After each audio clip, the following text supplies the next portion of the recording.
Oladipo is in studio with myself and Simon this lunchtime. We're talking things boxing. We're talking things Joe Joyce up against Joseph Parker this weekend. All sorts of trains of thought as to how that one's going to come out. But of course, Ade is much travelled and is just back from Vegas. Canelo Golovkin.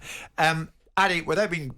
I don't want to be unkind in what was an incredible boxing event, but did it really live up to the hype? No, of course it didn't. There's no point coming on pretending it did. I think we all expected a better end to this trilogy between arguably two of the best fighters from this era, this generation, and it just didn't happen. You've got Golovkin that looked every much he's 40 years of age. And it's strange, going into the fight, obviously I spoke to him in the lead up to it, and he looked fresh, he looked good. The extra 8 pounds on his body, I think, really helped him. But then, as soon as he got in the ring, he was just scared to pull the trigger. And that happens with a lot of older fighters. Once they go in there against someone that's younger, that's faster, that arguably is better, they're scared of getting countered, so they don't pull the right hand as much as Golovkin used to. And he just didn't throw it. I looked at the punch stats from their first and second fights, and the third fight, his punch stats were so far down. So that's a fighter that's scared to let his hands go because he's scared of getting hit. And that's strange for me to say because Golovkin's always been the guy that would walk through the fire. Not anymore. And again, he's 40. What do you expect? It's sad to hear it, Simon, isn't it? It begs the question. Oh, yeah, I was weeping into my glasses about the £100 million that was earned from that fight for the outcome that we watched. Well, it shouldn't all be about money, though. Well, they make it all about money.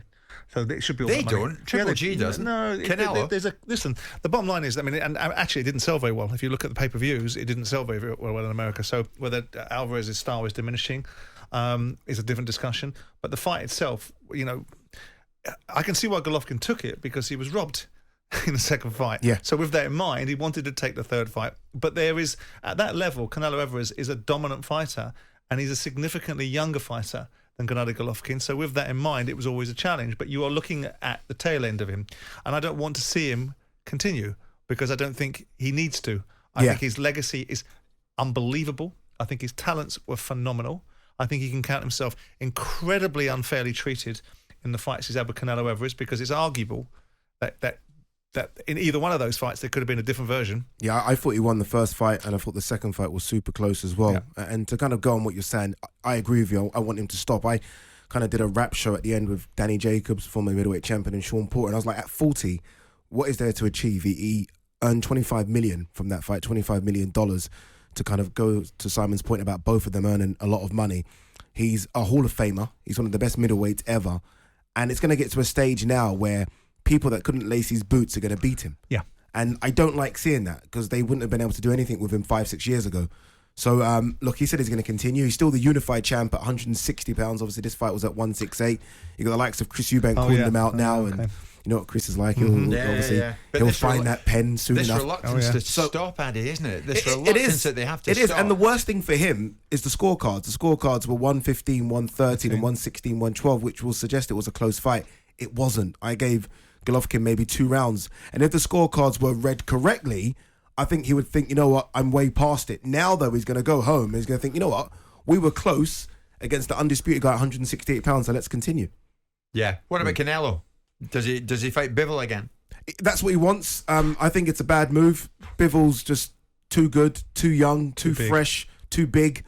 I think there are other opportunities at 168 pounds. Bivol's got a big fight coming up himself, so he might not win that fight. So, look, if I'm Canelo, I consider everything. And when I say everything, I mean everything. I mean, I've always said in boxing, it's a case of get in, get rich, get out. He's achieved that. He's achieved that. He's a 4-weight world champion. He has hundreds, and I mean hundreds of million in the bank account. He's got a lovely wife and kids. Sometimes I wonder and question the want. What's the motivation? Yeah, what's the motivation? Well, I'm kind of glad in some respects that he got beat by Bivol because I was getting a bit tired of this story that he was going to go up to cruiserweight and then from cruiserweight up to heavyweight and then back down again. And we've seen that happen previously with Roy Jones when he's gone down and gotten beaten by fighters that previously he would have beaten when he's gone up and fought Antonio Tarver and people of that nature. And you look at it and say, look, these weight classes are there for a reason, and it's a tremendously difficult thing for him to go up through from where he is now up to bloody cruiserweight or even to light heavyweight, and he got that against Bivol. You know, so with that in mind, you know, I think that Canelo Alvarez stays where he is, but the challenge is who does he fight and who does he draw in to fight him, and where do those fights come from? That's the biggest problem, right? You mentioned the pay-per-view buys, and look, They've diminished. They're diminishing. $500,000 I for saw pay-per-views Eddie in Hearn America. and Dan Raphael arguing on Twitter yesterday about the pay-per-view buys, and $65 Leonard a pop, Ellaby though, were I'm not getting in. surprised. And What was it actually? Ade? Was it $65? Was it to watch it? $65 if you were a DAZN subscriber, and a non-DAZN subscriber, I believe it was $84.99. A lot of money in it. Yeah, and Yeah. again, you compare that to what we moan about over here when That's it's right. $19.99 or $24.95. So with Canelo, I guess it's not just a case of him fighting; it's a case of who can he fight. The A puts bums on seats, which is never a problem for Canelo, but ultimately someone that really sells the pay-per-view, because obviously he gets paid so much. And I guess that's where DAZN and Matchroom and Canelo have to really think about their next opponent. Yeah. I mean, having said all that, Ade, if Triple G does not go back in the ring, at least you can say, well, I saw him last time out. Yeah, I mean, he is a true legend. Honestly, when I got there was questions about who's interviewing Canelo.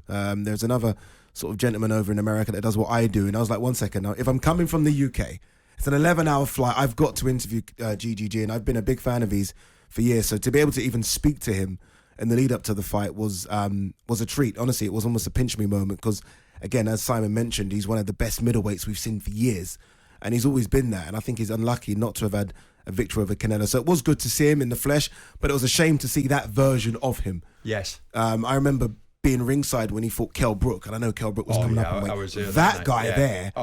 there, destroys everyone. Yes. So to see him now at 40, and he looks a lot older than 40 as well. 40 is not old.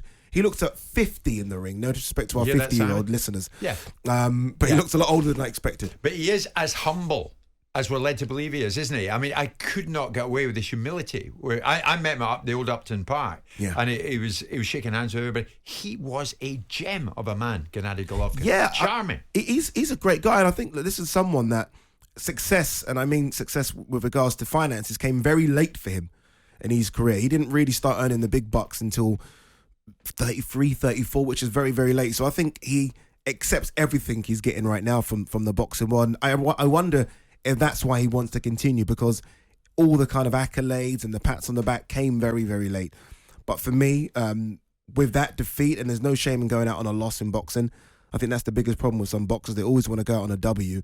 I think it's okay to kind of walk away and say, we done well, we came, we saw, we conquered, we're okay, our faculties are all in place. Okay, yeah. We're okay, we can leave the sport. That's a great point.